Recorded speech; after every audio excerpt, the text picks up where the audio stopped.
Hello students, welcome to my channel. And class ninth के बच्चे जो इस साल क्लास नाइन्थ में पढ़ेंगे उनके लिए ये क्लासेस बहुत ही स्पेशल हैं। आपका मैं स्टार्टिंग से कर रहा हूँ कवर, जिसमें हम आज चैप्टर नंबर 1 नंबर सिस्टम पढ़ेंगे क्लास नाइन्थ का। और आज की क्लास में आपके बेसिक कंसेप्ट कवर किए जाएंगे, क्योंकि बेसिक क्लियर होना चाहिए। Concept is everything. तो एक बार बेसिक क्लियर हो जाएगा, उसके बाद नेक्स्ट वीडियो में आपको एक्सरसाइज सॉल्व करके दूंगा, मैं समझाऊंगा सारे क्वेश्चंस। लेकिन उससे पहले आपको इन कंसेप्ट को समझना पड़ेगा। तो स्टार्ट करते हैं हम लोग नंबर सिस्टम, जिसमें नेचुरल नंबर से स्टार्ट करते हैं। नेचुरल नंबर्स मतलब हिंदी में इनको बोलते हैं प्राकृतिक संख्याएं या फिर प्राकृत संख्याएं।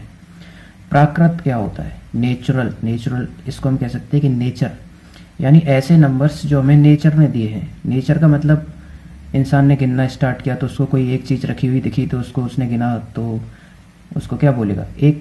एक और चीज़ हो गई तो 2 हो गई, और उसमें एक और जुड़ गई तो 3 हो गई। तो इस तरह से काउंटिंग आपकी 1 से स्टार्ट होती है। तो काउंटिंग वाले नंबर्स को ही कहते हैं नेचुरल नंबर्स, और ये जाते हैं इनफाइनाइट तक। इसके बाद आते हैं होल नंबर्स। होल नंबर में नेचुरल नंबर्स में 0 और शामिल कर लेते हैं तो बन जाता है होल नंबर्स। इसके बाद आता है इंटीजर्स, जिसको कहते हैं पूर्णांक। पूर्णांक का मतलब आपको नेगेटिव की भी ज़रूरत पड़ी, फिर पॉजिटिव की ज़रूरत पड़ी, तो नेगेटिव और पॉजिटिव नंबर्स शामिल कर लिए, उसको कहते हैं इंटीजर्स। नेगेटिव में भी ये जाएगा इनफाइनाइट तक और पॉजिटिव में भी इनफाइनाइट तक, और सेंटर में आता है 0। इसके बाद हम लोग आते हैं रेशनल नंबर्स पे। रेशनल नंबर को हिंदी में बोलते हैं परमेय संख्याएं।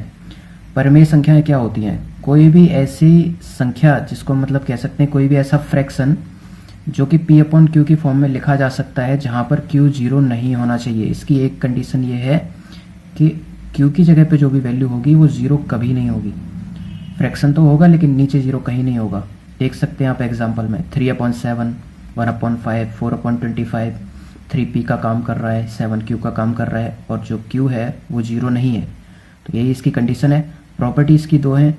प्रॉपर्टी है कि ये तो टर्मिनेटिंग होता है और नॉन टर्मिनेटिंग रिपीटिंग होता है।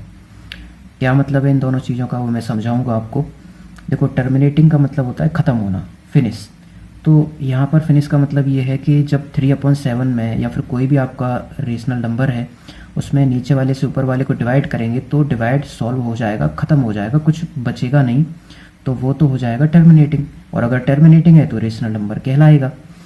फिर जब नॉन टर्मिनेटिंग होगा तब रेशनल कैसे कहलाएगा? उसके लिए आपको समझना है कि जब डिवाइड करेंगे तो अगर वो ख़त्म नहीं हो रहा है तो वो रिपीट होगा। फॉर एग्जांपल किसी चीज़ का डिवाइड किया तो 1.239 आया, तो 239 के बाद 999 आता जा रहा है, तो ये रिपीटिंग हो गया। ख़त्म तो नहीं हो रहा लेकिन रिपीट तो हो रहा है। तो या तो बिल्कुल टर्मिनेट हो जाए तो भी रेशनल है, टर्मिनेट नहीं हो रहा तो रिपीट होने लगे तो भी रेशनल नंबर है।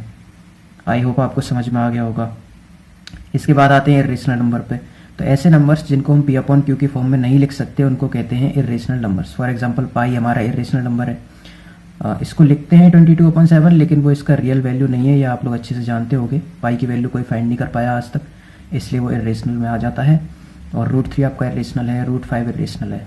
ओके, इनका सॉल्यूशन जो होता है वो नॉन टर्मिनेटिंग होता है, मतलब इनका आंसर खत्म नहीं होता। सॉल्व करोगे आप इनको तो इनका आंसर बढ़ता जाएगा, कुछ ना कुछ आता जाएगा। और नॉन रिपीटिंग भी होता है, यानी रिपीट नहीं होगा। कोई भी नंबर वापस से रिपीट बार बार नहीं होगा। जैसे फॉर एग्जांपल आप किसी का सॉल्व कर रहे हो तो 2.3333 ऐसे नहीं आएगा, कुछ ना कुछ अलग आता जाएगा। एंड देन रियल नंबर्स आते हैं।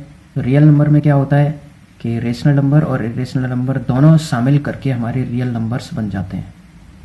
तो ये था इस चैप्टर का कंसेप्ट, इतना ही है इसमें। और आगे भी और चीज़ें हैं वो मैं एक्सरसाइज कराते टाइम समझा दूंगा। और नेक्स्ट वीडियो आपकी 1.1 की होगी, जिसमें हम लोग क्वेश्चन को सॉल्व करेंगे। तो चैनल से जुड़े रहिए। अगर आपको कोई कन्फ्यूज़न है तो आप कमेंट में बता सकते हैं। Thanks for watching.